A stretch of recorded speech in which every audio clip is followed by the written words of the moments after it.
آپ نے اپنی فیملی تک کو یہی درس دیا حضرت جی۔ سیدہ فاطمہ رضی اللہ تعالیٰ عنہ اور جناب علی پاک آپ کے پاس غلام یا لونڈی لینے کے لیے آئے، میرے حبیب نے فرمایا ان کو بیچ کے میں نے طلباء کے کھانے کا انتظام کرنا ہے، میں تمہیں نہیں دے سکتا، خالی لٹا دیا۔ رات کو آپ گھر پہنچ آپ نے جناب سیدہ فاطمہ کو سامنے بٹھایا، جناب علی پاک کو سامنے بٹھایا، ان کو واضح کیا کہ میں تمہارے لیے جو تم نے مانگا تھا اس سے اچھی چیز لے کر آیا۔ حضرت مجھ پہ یقین نہ آیا، اپنے مولانا صاحب سے پوچھو کیا میرے حبیب علیہ السلام نے اپنی بیٹی کو تعویذ دیا تھا کہ یہ تعویذ پہن لو، یا کچھ چھلا دیا تھا یا کچھ کڑا دیا تھا؟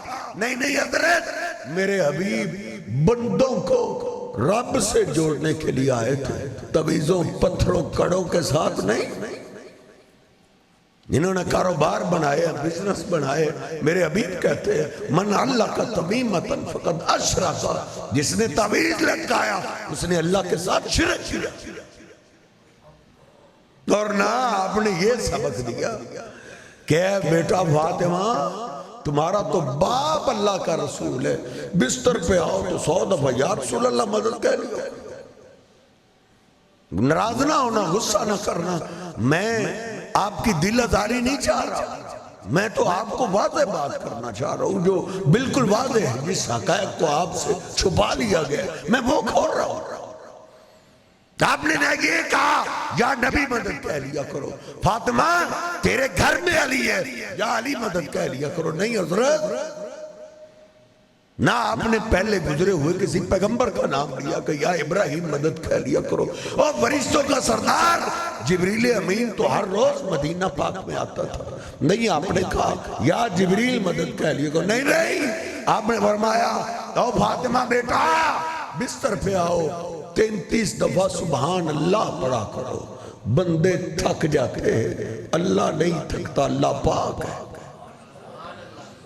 33 دفعہ سبحان اللہ پڑھا کرو، 33 دفعہ بیٹا الحمدللہ پڑھا کرو کہ اللہ جس حال میں بھی رکھے اللہ کا ہر حال میں شکر ہی شکر۔